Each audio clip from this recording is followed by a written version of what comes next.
পরিমাণ টেনে পড়তে হয়।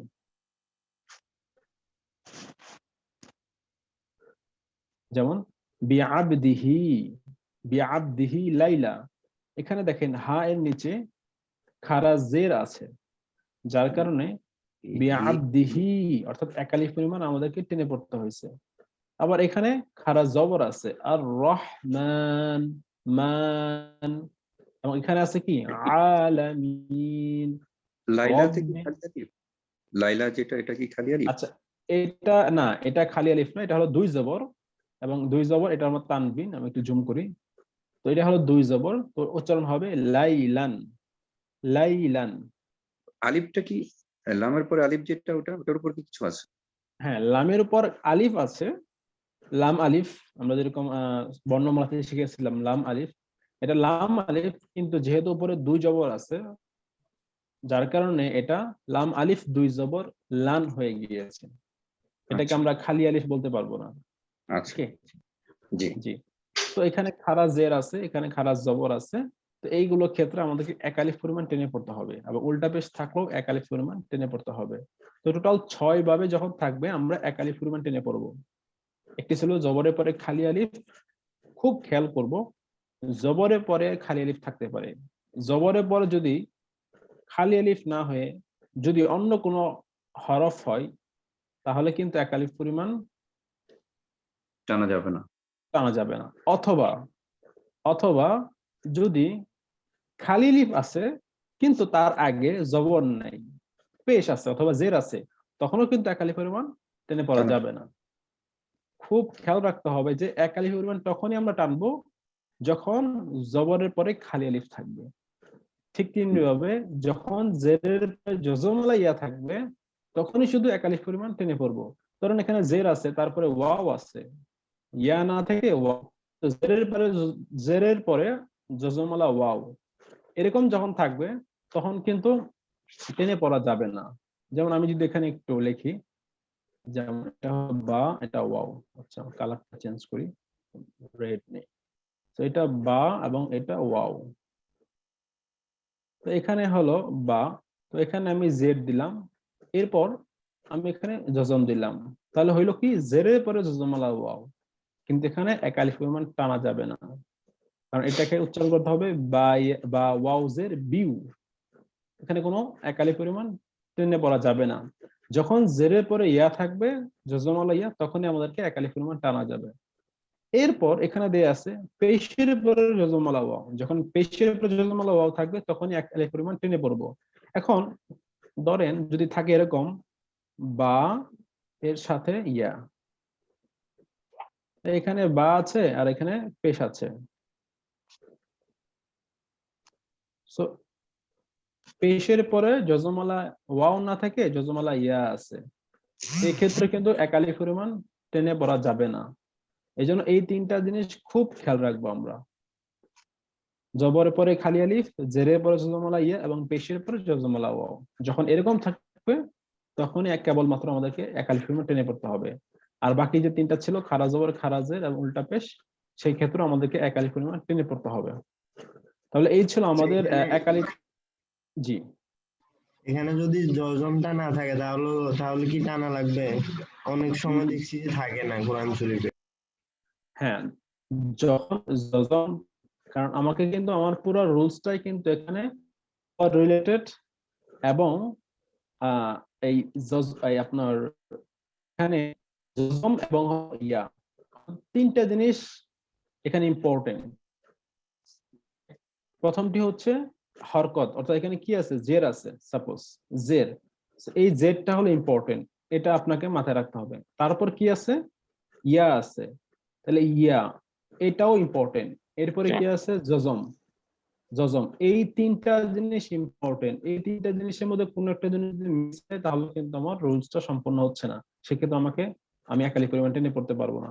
এখন এখানে বাস, এখানে তা থাকতে পারে, জিম থাকতে পারে, ওটা সমস্যা নাই, যে কোনো হরফ থাকতে পারে, কিন্তু আমার মেইন রুলসের উপাদান হচ্ছে হরকত। এরপরে আমার এখানে লাস্টের যে হরফটা, লাস্টের অর্থাৎ এখানে আলিফ ওয়াও ইয়া, এই তিনটাই তো আমাদের মদের হরফ, আমরা জানি। তো এই তিনটি হরফ থাকবে তারপর আমাকে খেয়াল রাখতে হবে যে আগে কি আছে, জের আছে না জবর আছে না পেশ আছে। আরেকটা জিনিস হলো ইয়েস ইয়েস। প্রথমটার ক্ষেত্রে খালি আলিফ থাকবে, প্রথমটার ক্ষেত্রে যদি আবার জজম থাকে, ধরেন সাপোজ এখানে বায়ের উপর আলিফ তার উপর আবার জজম আছে, সেক্ষেত্রে কিন্তু বা হয়ে গেল, অর্থাৎ খালি আলিফ রইল না। আলিফের উপর যদি জজম হয়ে যায় সেটা কিন্তু আর খালি আলিফ থাকলো না, সেখানে কি হয়ে গেল বা আলিফ জবর বা এরকম উচ্চারণ হয়ে যাবে। যখন খালি আলিফ থাকবে তখনই একমাত্র আমরা টানতে পারবো বা আলিফ জবর বা খালি আলিফ জবর বা এরকম। অর্থাৎ আমাকে এই জিনিসটা মাথায় রাখতে হবে যে অবশ্যই জবর পরে খালি আলিফ থাকতে হবে। আলিফের সাথে যদি হরকত থাকে তাহলে কিন্তু আমাকে এক আলিফ পরিমাণ টেনে পড়া যাবে না, ঠিক খালি আলিফ থাকতে হবে। 2 নম্বর হলো জেরের পরে জজমওয়ালা ইয়াই থাকতে হবে। জজম যদি না থাকে বা ইয়া যদি না থাকতে হবে না, আমাকে সবগুলা থাকতে হবে। ঠিক তেমনি ভাবে পেশের পরে আমাকে জজমওয়ালা ওয়াওই থাকতে হবে। জজম না হয়ে যদি এখানে জবর হয় তাহলে কিন্তু হবে না, যে পেশের পরে ওয়াও আছে, ওয়ার উপরে জবর আছে, জজম নাই, তাহলেও কিন্তু এক আলিফ পরিমাণ টানা যাবে না। তো এই 3টা জিনিস মাথায় রাখতে হবে। ঠিক আছে ভাই, ক্লিয়ার? জি ভাই। ওকে, এরপরে যদি কোনো সমস্যা হয় ইনশাআল্লাহ আমরা পরবর্তীতে আলোচনা করব, এবং যখন প্র্যাকটিস করব তখন এগুলো আরো ভালোভাবে মাথায় ঢুকবে ইনশাআল্লাহ। তো আমরা এটাও শেষ করেছি যে খারাজ জবর খারাজের এবং উল্টা পেশ হলে একালি পরিমাণ টেনে পড়তে হবে। এরপর আমরা এখন মাদের প্রকারভেদে চলে যাব। মাদের প্রকারভেদ: মাদ্দে তাবাই, মাদ্দে মুত্তাসিল, মাদ্দে মুনফাসিল, মাদ্দে আরজি লিসসুকুন, মাদ্দে লিন, মাদ্দে বদল, মাদ্দে লাজিম কালিমে মুস্তাক্কাল, মাদ্দে লাজিম কালিম মুখাফফাফ, মাদ্দে লাজিম হরফি মুস্তাক্কাল, মাদ্দে লাজিম হরফি মুখাফফাফ।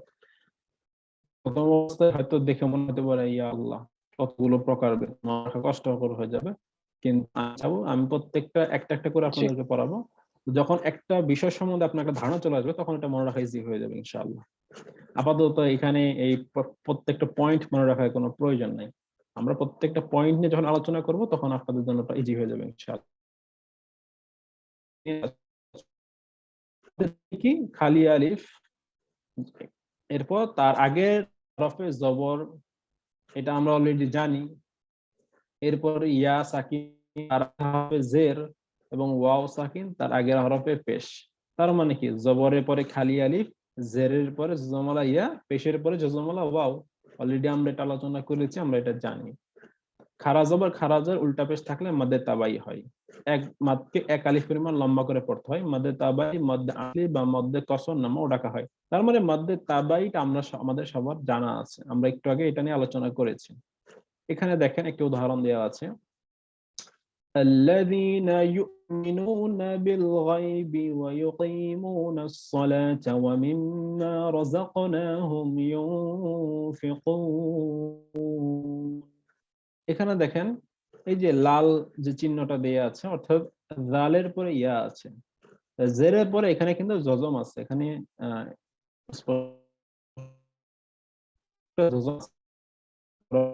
হাফিজি কোরআন আছে ওখানে পাবেন আপনি। তো এই জায়গাতে আমাকে কি হয়েছে, জেরের পরে জজমালা ইয়া, তার মানে এক আলিফ পরিমাণ, এটা কি বলে মধ্যে তাবাই। এখানেও পেশের পরে জজমালা ওয়াও আছে, এখানেও জেরের পরে জজমালা ইয়া আছে, বা এখানে আসসালা, এখানে খারাজ জবর, অমিম্মা জবরের পরে খালি আলিফ, রাযাকনা নুনের পর খারাজ জবর, পরে জজমালা ওয়াও। এই পুরাটাই এর মধ্যে তাবাই রুলস আছে এই সবগুলোর ভিতরে। তো এই ছিল মধ্যে তাবাই, যেটা আমরা অলরেডি আলোচনা করেছি একটু আগেও। এখন আমরা যাব পরবর্তীতে মধ্যে মুত্তাসিল। সো মধ্যে মুত্তাসিল, এটার অর্থ হচ্ছে মাদ্দে মুত্তাসিল শব্দের অর্থ মিলিত। মাদ্দের হরফের পর একই শব্দে হামজা আসলে তাকে মাদ্দে মুত্তাসিল বলে। খুব খেয়াল করি, মাদের হরফের পর একই শব্দে হামজা সহ, অর্থাৎ হামজা আসলে তাকে মাদ্দে মুত্তাসিল বলা হয়। মাদ্দে মুত্তাসিলকে মাদ্দে ওয়াজিব বলা হয়। এই মাদকে 4 আলিফ পরিমাণ লম্বা করে পড়তে হয়।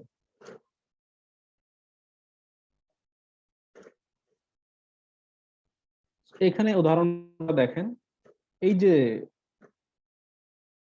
জবরের পরে কিন্তু খালি আলিফ, খুব খেয়াল করে দেখি এখানে কি আছে, জবরের পরে খালি আলিফ আছে, কিন্তু এর উপরে একটা চিহ্ন আছে। চিহ্নটা অনেকটা এরকম, এখানে একদম ছোট করে দেয়া আছে, আমি যদি বড় করে দেই অনেকটা চিহ্নটা এরকম, এই টাইপের। এই চিহ্ন যখন থাকবে তখনই আমরা এখানে 4 আলিফ পরিমাণ টেনে পড়বো। এটা খুব খেয়াল করি, এই চিহ্নটা ব্যাস মনে রাখবো। এই চিহ্নটা দেখেই বলবো যে এটা এখানে 4 আলিফ পরিমাণ টেনে পড়বো।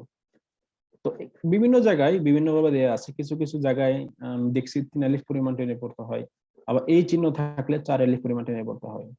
তো যাই হোক, মূলত এই চিহ্নটা এবং এই চিহ্নটা, এই দুইটা চিহ্ন আমরা চিনে রাখবো ইনশাআল্লাহ। একটি হচ্ছে এই টাইপের একটু সাপের মতো একটু বেকাতারা, আর একটি তলোয়ারের মতো এরকম দেখতে। তো এই চিহ্ন দুটো আমরা মাথায় রাখবো। সো প্রথমে এই চিহ্নটা আমরা আলোচনা করব, যেখানে বলা হয়েছে মাদ্দে মুত্তাসিল এবং একটি এটা মাদ্দে 3 আলিফ ওয়াজিব। হবে না? এই চিহ্নটা জি? 3 আলিফ হবে না? এটাকে 3 আলিফ আমি যতটুকু জানি, যেখানে 3 আলিফ পরিমাণ টেনে পড়তে হবে, বাট এখানে ওনারা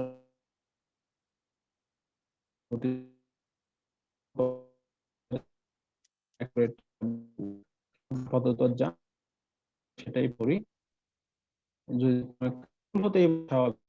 যদি ভুল থাকে পরবর্তী সংশোধন করে আপনাদের সামনে উপস্থাপন করার চেষ্টা করবো ইনশাআল্লাহ। তো এই ছিল মোট কথা। এই চিহ্নগুলা বেশ আজকে মাথায় রাখেন, যে চিহ্নটা দেখবেন যে ইয়া আইয়ুহাল্লাযীনা এই টাইপের যখন আয়াত রয়েছে তখন খেয়াল করে দেখবেন যে আপনার ইয়া এরকম ভাবে আর উপরে এরকম একটা চিহ্ন দেওয়া থাকে।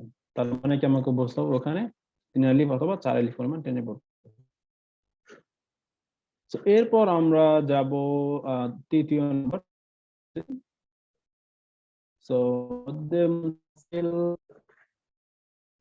এখানে দেখেন কি বলা আছে, মুনফাসিল শব্দের অর্থ পৃথক বা আলাদা।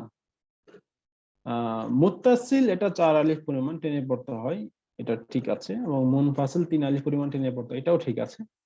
তবে চিহ্নটার ক্ষেত্রে একটু সমস্যা রয়ে গেছে, তো এটা আমি ইনশাআল্লাহ পরবর্তীতে আলোচনা করব। তো এখানে দেখেন মুনফাসিলে কি বলা হয়েছে, মুনফাসিল শব্দের অর্থ পৃথক বা আলাদা। মাদের হরফের পর পৃথক শব্দে হামজা আসলে তাকে মাদ্দে মুনফাসিল বলে। মাদ্দে মুনফাসিলকে মাদ্দে জায়েজ বলা হয়। এই মাদকে 3 আলিফ পরিমাণ লম্বা করে পড়তে হয়। তো এখানে কি বলা আছে খুব খেয়াল করি এই সংজ্ঞাটা। মাদের হরফের পর পৃথক শব্দে হামজা আসলে তাকে মাদ্দে মুনফাসিল বলে। তো এখানে মাদের হরফ কোনটা? এই যে আমরা জানি মিমের পর, হ্যাঁ, ওয়ামা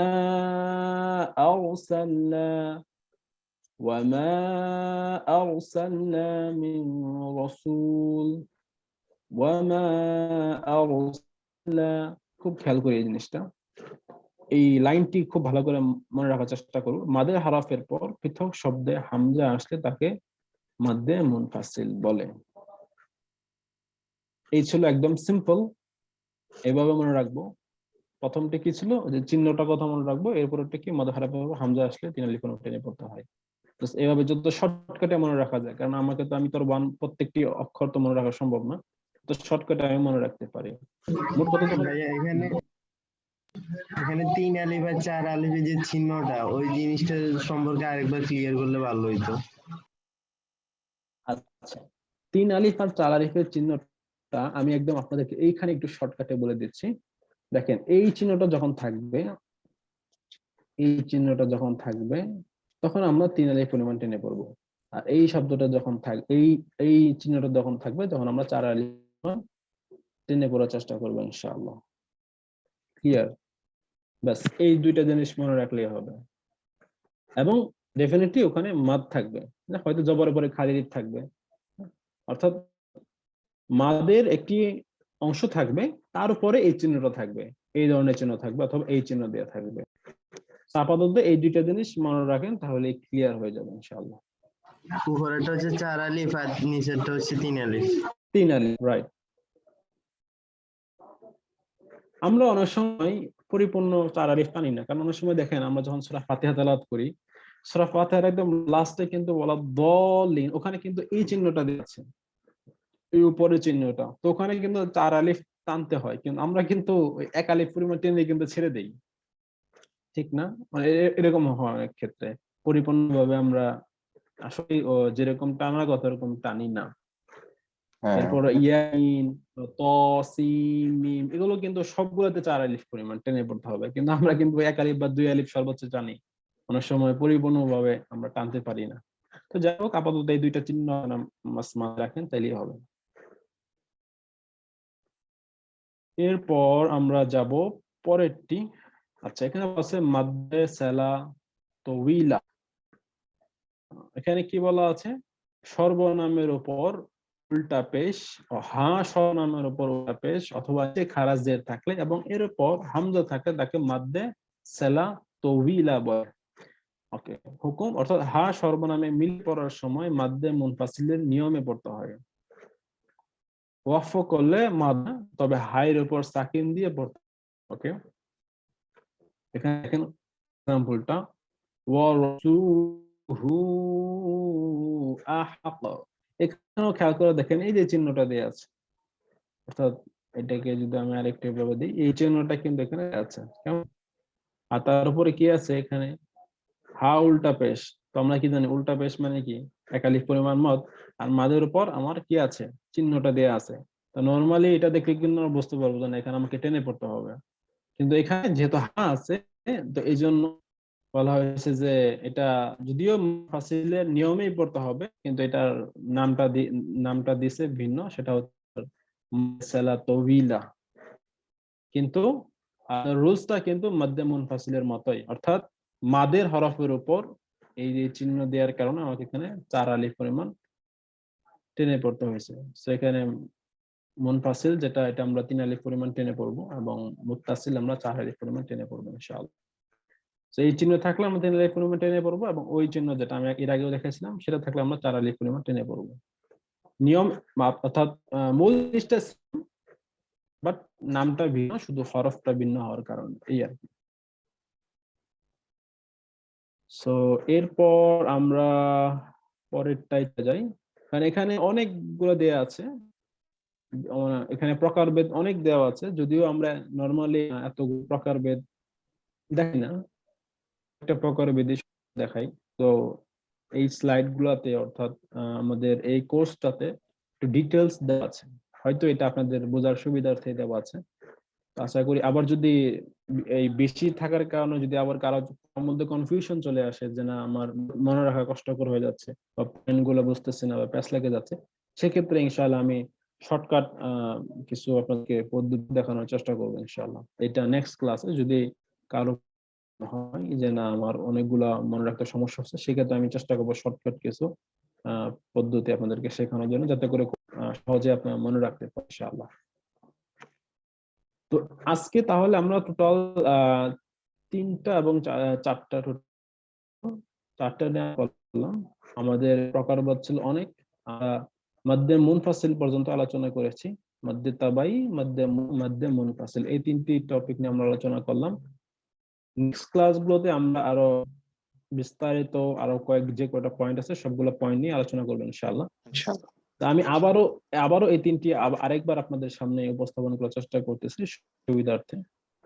সো প্রথমটি ছিল মাদ্দে তাবাই, একদম ইজি, কারণ এই মাদ্দে তাবাইটা আমরা ক্লাসের শুরুতেও পড়েছি, যে যখন জবরের পরে খালি থাকবে, অথবা জেরের পরে জজমালা ইয়া থাকবে, অথবা পেশের পরে জজমালা ওয়াও থাকবে, তখন 1 আলিফ পরিমাণ টেনে পড়বো, এবং যখন খারা জবর, খারাজের এবং উল্টা পেশ থাকবে, তখন আমরা 1 আলিফ পরিমাণ টেনে পড়বো, শেষ। এটাকেই মাদ্দে তাবাই বলে। আর এরপর মাদ্দে মুত্তাসিল।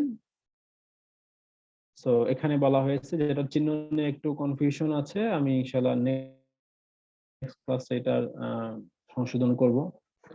তবে এখানে মূল কথা হচ্ছে যে মাদে হরফের পর একই শব্দে হামজা সহ হামজা আসলে তাকে মধ্যে মুত্তাসিল বলা হয়, মধ্যে মুত্তাসিলকে মধ্যে ওয়াজিব বলা হয়। এই মদকে 4 আলিফ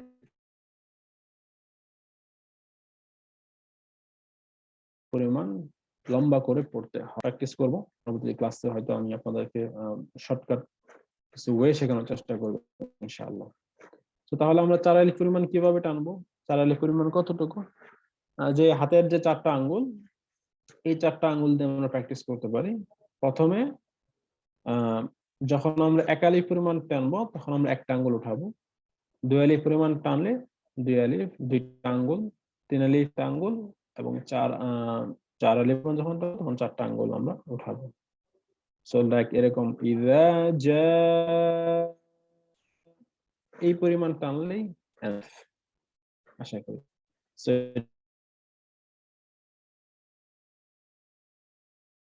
এটা ছিল ইযা জাআ নাসরুল্লাহি ওয়াল ফাth। এরপর মদ্দে মুনফাসিল। মদ্দে মুনফাসিল শব্দের অর্থ পৃথক বা আলাদা, এবং এটা রুলস হচ্ছে মাদ হরফের পর পৃথক শব্দে হামজা আসলে তাকে মাদ্দে মুনফাসিল বলে, এবং মাদ্দে মুনফাসিলকে মাদ্দে জায়েজও বলা হয়। এই মাদকে 3 আলিফ পরিমাণ লম্বা করে পড়তে হয়। লাইক ওয়া মা আরসালনা। এরপর ছিল মাদ্দে সালাতওয়িলা। হা স্বনামের উপর উল্টা পেশ অথবা নিচে খারাজ থাকলে এবং এরপর হামজা থাকলে তাকে মাদ্দে সালাতওয়িলা বলে। তো আমরা এখানে দুটো জিনিস খেয়াল করবো, একটা হলো হা এর উপর হয় উল্টা পেশ থাকবে, নয় খারাজের থাকতে পারে, এটা আমরা খেয়াল করব।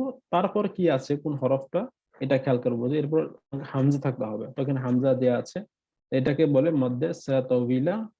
বাট এটা পড়তে হবে মদ্দে মুনফাসিলের মতোই, অর্থাৎ মদ্দে মুনফাসিল আমাকে যে কয় আলিফ টানে পড়তে হয়েছে এখানেও সেই কয় আলিফ পরিমাণ টেনে পড়বো। এবং এখানে কি বলা হয়েছে যে ওয়াকফ করলে মদ হয় না, তবে হায়ের উপর সাকিন দিয়ে পড়তে হয়। এখানে যদি আমি ওয়াকফ করি লাইক ওয়া রাসূলুহ, যখন ওয়াকফ করব তখন কিন্তু আমার এই মাদটা হবে না, কিন্তু এখানে হায়ের উপর উল্টা পেশ আছে, কিন্তু আমি যখন সাকিন করব তখন মানে যখন আমি থামবো তখন এর উপর সাকিন হয়ে যাবে, লাইক লা হা পেশ লুহ। হায়ের উপর যখন এটা জজম হয়ে যাবে বা সাকিন হয়ে যাবে তখন উচ্চারণটা আমার আসবে লা হা পেশ লুহ। তাহলে ওয়া রাসূলুহ এটা হলো থামার ক্ষেত্রে। আর যখন আমরা একসাথে পড়বো ওয়া রাসূলুহু আহাক্ক। তো এই ছিল মাদ্দে। তো আমরা এখন অনুসরণ করব মাদ্দে তাবাই অনুশীলন। মাদ্দে তাবাইটা মোটামুটি সবাই আমি মনে করি আপনারা পারবেন। এখানে যদি আমি প্রশ্ন করি যে কোন কোন অংশ মাদ্দে তাবাইয়ের অন্তর্ভুক্ত, আশা করি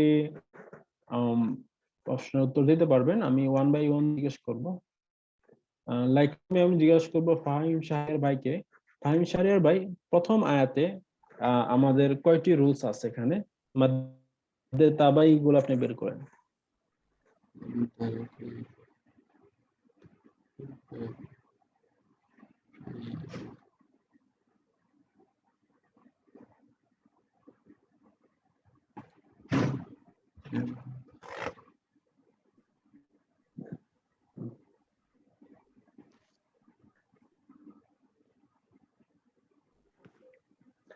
ভাই কি বলছেন, আমি তো শুনি নাই।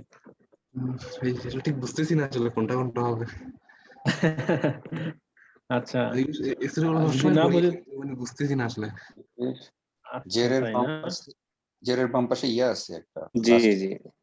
আচ্ছা আচ্ছা জি আর একটা মাশাআল্লাহ। খারা জাবর আছে, আসহা ফাসিয়া বি আসহা। জি মাশাআল্লাহ, এই দুইটাই এখানে আছে। এই দুইটা একটা এখানে হলো আছে। হায়ের উপর খারা জাবর আর এবং ফায়ের সাকিন পর হবে না? জেরের ইয়া, উপর জি, ভাই। ইয়ার উপর সাকিন হবে না ভাইয়া? সাকিন হবে কিন্তু এখানে সাকিন দেয়া দেওয়া নাই, নাই। দেয়া নাই, এটা কিছু করার নাই আসলে। আমি মনে করি যে এই ধরনের অক্ষরগুলো আসলে না দেওয়াই ভালো ছিল, বিশেষ করে আপনার জন্য। তারপর আপনার এই সমস্ত সূরা তো আমরা সবাই চিনি, এগুলো আমাদের পরিচিত সূরা। তো আপনারা কোরআন শরীফ খুলে এগুলো সূরাগুলো একটু দেখে নিয়েন, তাহলে বুঝতে পারবেন ইনশাআল্লাহ। আচ্ছা এরপর আমি আরেকজনকে জিজ্ঞেস করি, আরেক ভাইকে আনোয়ার ভাইকে আমি জিজ্ঞেস করবো। আনোয়ার ভাই আমাদেরকে সেকেন্ড আয়াতের মাদ্দে তাবাইয়ের রুলস গুলো আপনি আমাদেরকে একটু বলে দেন, কোথায় কোথায় হবে। জি আলাম ইয়াজআল কায়দাহুম ফি তাদলিল। এই লি জেরের বাম পাশে ইয়া আছে লাস্টের শব্দটাতে। মাশাআল্লাহ। আর লাম খারা জবর খারা পেশ তো দেখতে পাচ্ছি না।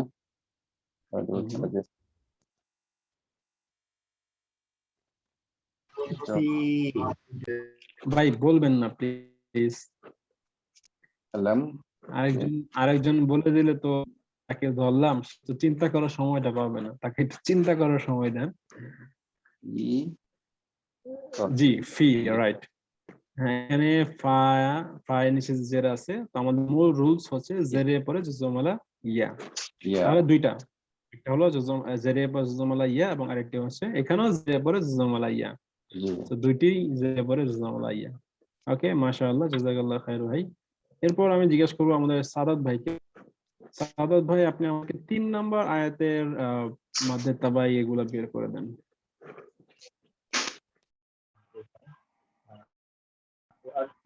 عليهم طيرا أبابيل আব্বা সাবিল মাশাআল্লাহ কি জবরের হচ্ছে বাম বা পাশে খালি আলিফ আলিফ। আছে হ্যাঁ বা বা জবর বা একালিফ টান ইয়া প্রথমটা যেহেতু এখানে নাই এই নিয়মে এটা জি ইল একালিফ টান জি মাশাআল্লাহ জাযাকাল্লাহ খাইর।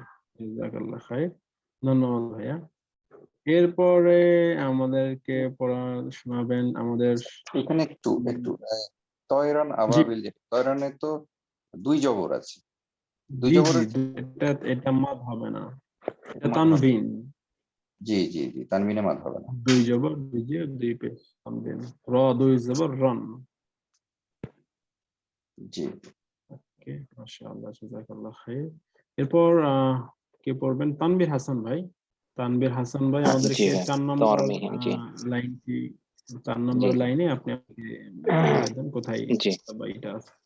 জি যে তরমিহিম, এখানে মিম জের ইয়া আছে, তারপর মানে বিহিজা জেরের পরে জজমালাই ইয়ে জা জি জি, তারপর বিহিজা এখানে আছে মাদ্দে তাবাই, জিম জবর আর জবরের পরে আলিফ খালি আলিফ আলিফ। আছে জি।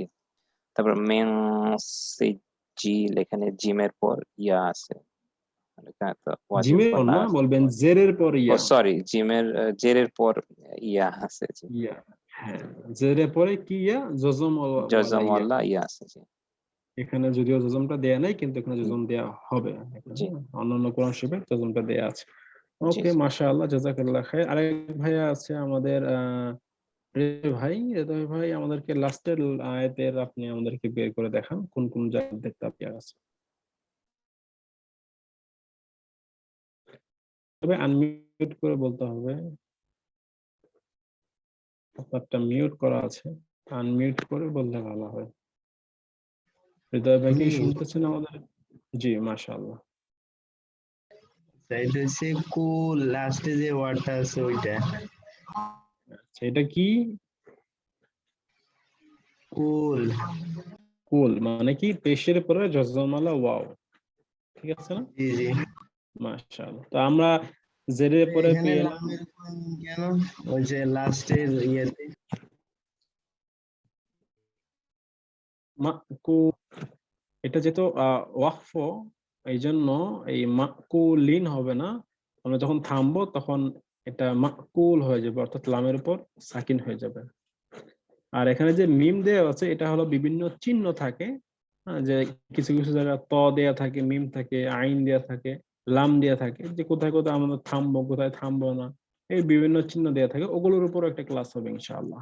যে একটি আয়াতের শেষে যদি কোনো একটা চিহ্ন দিয়ে থাকে বা আয়াতের মাঝখানে যদি কোনো চিহ্ন দিয়ে থাকে তাহলে কি আমরা থামবো নাকি থামবো না, থামা উচিত কি উচিত না, এটার উপর একটা ক্লাস হবে ইনশাআল্লাহ।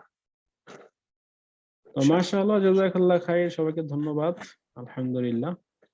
So, আমরা এখন মাদ্দে মুত্তাসিল এবং মাদ্দে মুনফাসিলের অনুশীলন করব। সূরাটির নাম হচ্ছে সূরা কুরাইশ। সূরা ফিলের পরবর্তী সূরা সূরা কুরাইশ। এই সূরাটাও আশা করি আমাদের জন্য পরিচিত একটি সূরা। সবাই আমরা নামাজে এই সূরাগুলো পড়ি বেশিরভাগ সময়। তো আমি প্রথমেই জিজ্ঞেস করব আমাদের আনোয়ার ভাইকে। আনোয়ার ভাই আমাদের একটু বলেন প্রথম আয়াতে আপনি কোথায় কোথায় মাদ্দে মুত্তাসিল এবং মুনফাসিল পেলেন? প্রথম আয়াত না, লি জি লি ইলা ইয়া কুরাইশ, লি ইলা ফি কুরাইশ, এটা হচ্ছে খালি আলিফের পরে হামজা, খালি আলিফের পরে হামজা। এটা এই প্রথমটাকে যদি লাম আলিফকে আমি আলিফ ধরি, এরপরে হামজা আছে একটা, এটা কি, এতে একটু কনফিউজ হয়ে যাচ্ছে। লি ইলাফি যেটা হামজার পরে আলিফের পরে হামজা আছে, যেটা জের আপনি আছে। যখন এই সূরা তিলাওয়াত করেন তখন কিভাবে পড়েন?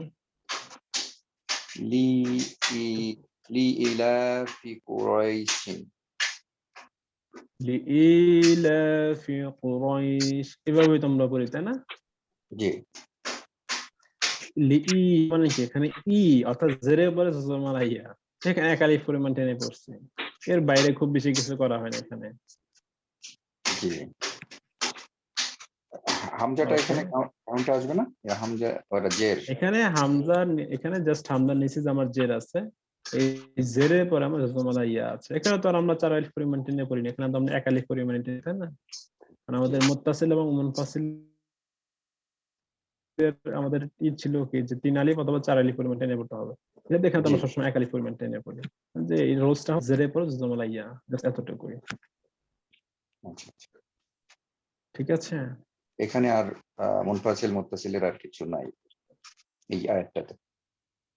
না ওকে, এরপর আরেক আয়াত, দ্বিতীয় নম্বর আয়াতটি কে বলবেন? দ্বিতীয় নম্বর আয়াতটি বলবেন আমাদের শাহরিয়ার ভাই।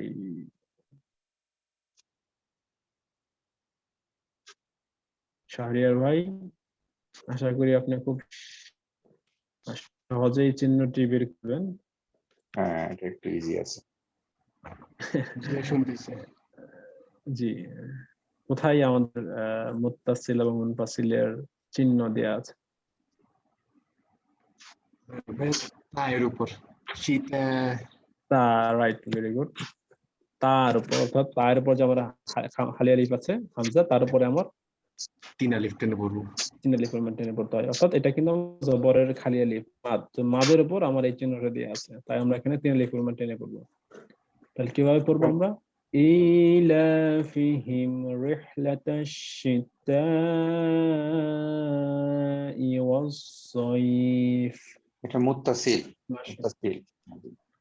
এটা আসলে মুনফাসিল, বাট আমাদের মুত্তাসিল। এই স্লাইডে মুত্তাসিলকে 4 আলিফ পরিমাণ বলা হয়েছে, কিন্তু এই চিহ্নটাও দেয়া হয়েছে। আমি যতটুকু জানি যে মুনফাসিলে এই চিহ্ন এবং মুত্তাসিল এই চিহ্ন। এটা তো একই যাই শব্দে হোক, আছে হামজা। এই চিহ্ন, একই শব্দে এই চিহ্ন দেওয়া থাকলে আপনারা 3 আলিফ পরিমাণ টেনে পড়বেন, কেমন? চার এই আলিফ চিহ্ন দেওয়া থাকবে তখন 3 আলিফ পরিমাণ টেনে 3 আলিফ পড়বেন, আর যখন এই চিহ্ন দেওয়া থাকবে তখন 4 আলিফ পরিমাণ টানবেন, ব্যাস এতটুকু। একই শব্দ আলাদা শব্দ এটা ফলো করবে। যেমন একই শব্দ আলাদা শব্দ। জি, এখানে একই শব্দে হামজা আছে, আর ওখানে বলা ছিল যে একই শব্দে থাকলে 4 আলিফ, আর যদি পৃথক শব্দে থাকে তাহলে 3 আলিফ টানতে হবে। এখানে একই মানে শব্দে ব্যাপারটা হচ্ছে কি যে এখানে মানে এইখানে এই আপনার লেখাতেই একটু কনফিউশন রাখছে।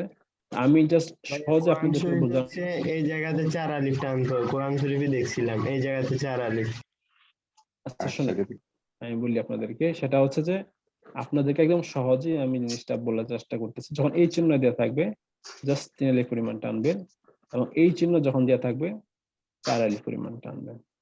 যেমন আমাদের এই চিহ্নটা হামেশা আপনারা পান, যেমন এখানেও দেয়া আছে, এবং যখন আমরা সূরা ফাতিহা তেলাওয়াত করি লাইক ওয়ালাদ-দাল্লিন, ওখানে কিন্তু আমার এই চিহ্নটা দেয়া আছে এইভাবে। তো ওই জায়গায় আমরা একটু লম্বা করে টানবো, এবং সবাই কিন্তু লম্বা করেই টানে। এই এই এই ক্ষেত্রে যখন সূরা ফাতিহা আমরা পড়ি, যখন ইমাম সাহেব নামাজ পড়ায়, তখন কিন্তু সে কিন্তু অনেক লম্বা করে টানে, ওয়ালাদ-দাল্লিন, তাই না? জি জি জি জি, তো জাস্ট এতটুকু মনে রাখলেই হবে। এই চিহ্ন দুইটা মনে রাখেন, এবং এক জায়গায় 3 আলিফ, এক জায়গায় 4 আলিফ। ঠিক আছে ইনশাআল্লাহ। আশা করি এটা আপনাদের জন্য সহজ হবে মনে রাখাটা, কারণ আমি চাচ্ছি যে আপনারা ইজিলি কিভাবে মনে রাখতে পারেন, কেমন? আচ্ছা, এরপর 3 নম্বর আয়াত, 3 নম্বর আয়াতে নাই। 4 নম্বর আয়াতটা একজন বলেন, 4 নম্বর আয়াতটা কে বলবেন? 4 নম্বর আয়াতটা বলবেন হচ্ছে আমাদের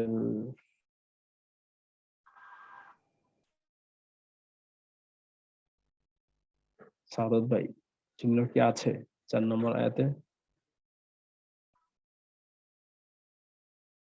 সাদত ভাই, কথা শুনতেছি না আপনার। জি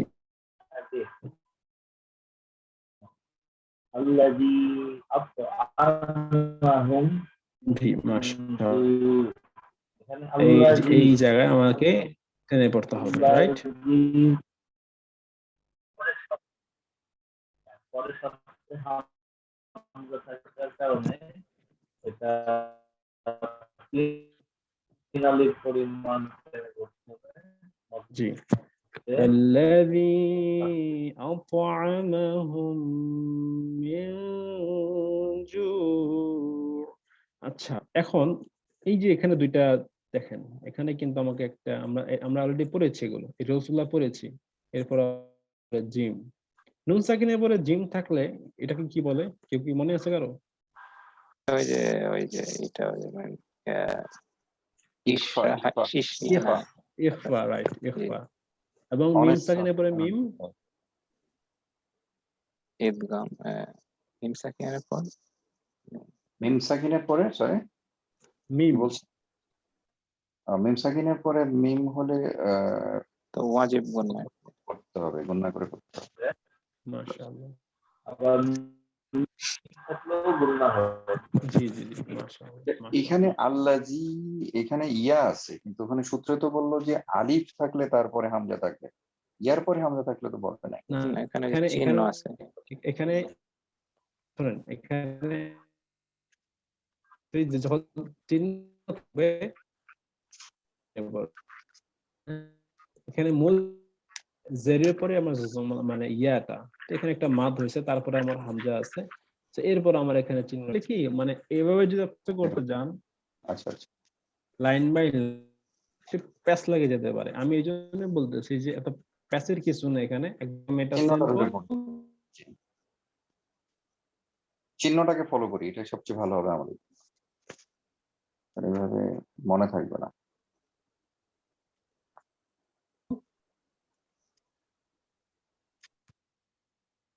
আপনাকে এখন যখন এই চিহ্ন দিয়ে থাকবে চোখ বন্ধ প্রেশার নেওয়ার কোনো প্রয়োজন নেই কারণ আমাদের প্রেশার নেওয়ার জন্য অনেক ক্লাস বাকি আছে আরো এখন যদি প্রেশার নেন পরবর্তী ক্লাসগুলো তো তখন নিতেই পারবেন না প্রেশার এই জন্য এখন জাস্ট কুল থাকাই ভালো সিম্পলি আমরা ছোট ছোট পয়েন্ট আকারে মনে রাখার চেষ্টা করবো ইনশাআল্লাহ তো এই ছিল আমাদের আজকের ক্লাস এখানে একটা প্রশ্ন ছিল জি ভাইয়া বলেন এখানে চতুর্থ নাম্বার আয়াতে আইনের পরে হচ্ছে ও আছে তো এখানে কি গুণ হবে কিন্তু তাজদিদ নেই ও এর উপর তাজদিদ নেই হ্যাঁ হ্যাঁ হ্যাঁ ঠিক আছে আপনি ধরছেন ভালো জিনিস এটা আসলে আমি একদম প্রথম দিনই বলেছিলাম যে এই যে লেখাগুলা ওনারা যে ফ্রন্টটা ব্যবহার করছে এখানে এটা আসলে একটু প্রবলেমেটিক অনেকের জন্য বিশেষ করে আপনারা যারা নতুন শিখতেছেন তাদের জন্য একটু কঠিন এগুলো আসলে যারা অনেক হাই লেভেলের কোরআন শরীফ পড়তে জানেন বা হেফজ করেন তো তারা আসলে তাদের জন্য ঠিক আছে কিন্তু আপনাদের জন্য আসলে এই ফ্রন্টটা দেওয়াটা আমি উচিত মনে করি না কোন শব্দ এই যে ভাই যেটা বলছে মিন জুআই ওয়া আমানাহুম মিন খাউফ হবে এখানে অর্থাৎ এখানে একটা তাসদিদ তার উপরে জবর কিন্তু এগুলো কিন্তু এখানে দেয়া নাই তো এটা কিন্তু আসলে আপনাদের জন্য বোঝাটা একটু কঠিনই হচ্ছে আমি চেষ্টা করব কালকে থেকে প্রত্যেকটা অনুশীলনে যে সমস্ত সূরাগুলো থাকবে ওই সূরাগুলো আমি আলাদাভাবে আপনাদের জন্য আমি ডাউনলোড করব ইন্টারনেট থেকে যে সমস্ত সূরাগুলো হাফিজ কোরআন শরীফে থাকে যাতে করে আপনারা প্রত্যেকটা সূরা স্পষ্ট করে বুঝতে পারেন ঠিক আছে ইনশাআল্লাহ এটা ভালো হবে ভাই এটা আমার দায়িত্ব থাকবে আমি ইনশাআল্লাহ কালকে থেকে এটাই করব ইনশাআল্লাহ এটা আমার শেষ আয়াতটা যদি একটু বলতেন মানে পুরোটা হ্যাঁ এখানে الذي أطعمهم من جوع وآمنهم من خوف ঠিক আছে ইনশাআল্লাহ জি ভাই এই লাস্টেরটা ইকফাই পড়ে নাই না এই যে মিন খাওয়াটা মনে হয় ইকফার মধ্যে পড়ে নাই না না এটা ইজহার হয়ে গেছে ইজাহা আইনহা গাইন খ নুন সাকিনের পরে খ ইজহার স্পষ্ট 15টা লেটার 15টা হরফ যেটা ইকফা হ্যাঁ কিন্তু এখানে কিন্তু খ আসছে নুন সাকিনের পরে খ আসলে কিন্তু ইজহার করে পড়তে হবে আমরা কি জানি ইজহার হরফ 6টি হামজা হা আইন হা ও গাইন খ আচ্ছা এই জন্য এখানে ইজহার হয়েছে, স্পষ্ট করে পড়া হয়েছে। আচ্ছা জি সো এই ছিল আমাদের আজকের ক্লাস। আশা করি আপনারা কিছুটা হলেও ধারণা নিতে পারছেন। যদি কোনো কোশ্চেন থাকে আপনাদের স্পেশালি গত ক্লাসগুলোর উপর ভিত্তি করে অথবা আজকের ক্লাসের উপর কোশ্চেন করতে পারেন। আর যে পয়েন্টটা ভাইয়া বলল একটু আগে, যে আমি ইনশাআল্লাহ চেষ্টা করব কালকে থেকে ডেফিনেটলি আপনাদেরকে, আচ্ছা আমি এখনই একটু চেষ্টা করি, দেখি আপনাদেরকে আমি একটা সূরা, এই সূরাটা আমি একটু দেখি ইন্টারনেট থেকে বের করে দিই। সূরা কুরাইশ, সূরা কুরাইশ।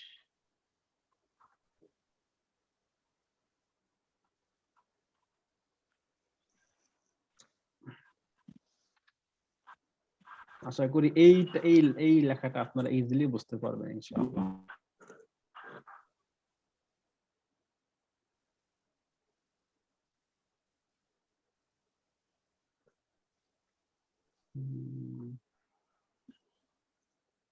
মানুল ভাই আজকের ক্লাস কি শেষ?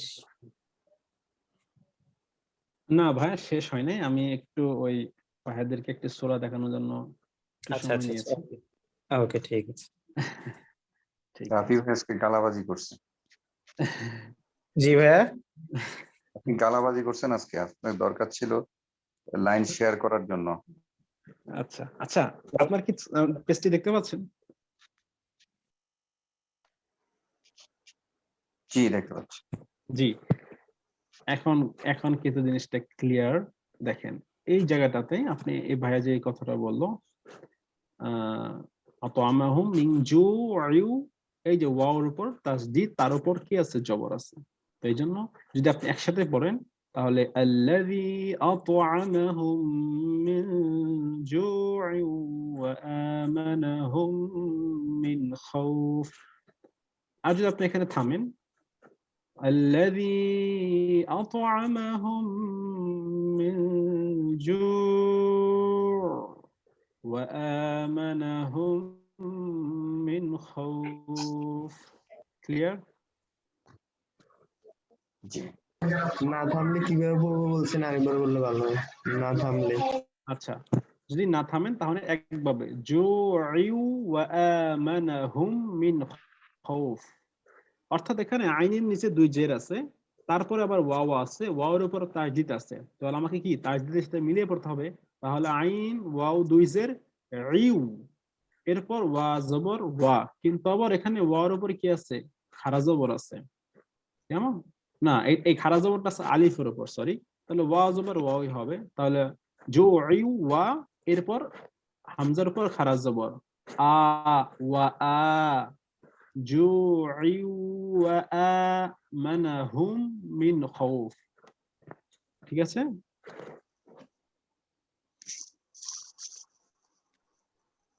ক্লিয়ার ভাই, নাকি আরেকবার বুঝে দিতে হবে?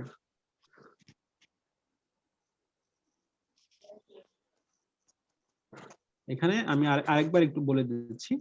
এখানে আইনের নিচে দুই জের আছে, তারপর তাসদীদ আছে, তাহলে আমাকে একত্রে পড়তে হবে। তাহলে আইন ওয়াও দুই জের আইউ, এরপর ওয়াও এর উপর জবর, তাহলে ওয়া জবর ওয়া, জু'উ ওয়া, এরপর হামজার পর খারা জবর, এক আলিফ পরিমাণ টেনে পড়তে হবে।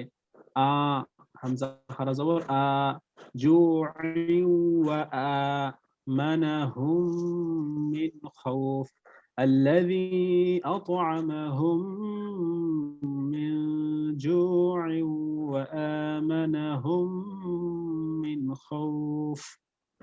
Clear? ওয়াওয়ের উপরে তাসদীদ না, আইনের উপরে জি ওয়াও। জি জি, হ্যাঁ হ্যাঁ, ওয়াও তারপর তাসদীদ। যদি একটু জুম করা যায় কিনা দেখাই। এখন কি দেখতে পাচ্ছেন তাসদীদটা?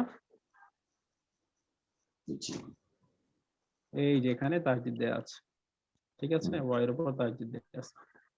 এই ছিল আশা করি এই ধরনের সূরা আপনার সূরাগুলা আপনাদেরকে দেখাতে পারলে এটা আপনাদের জন্য আরো সহজ হবে ইনশাআল্লাহ। ইনশাআল্লাহ।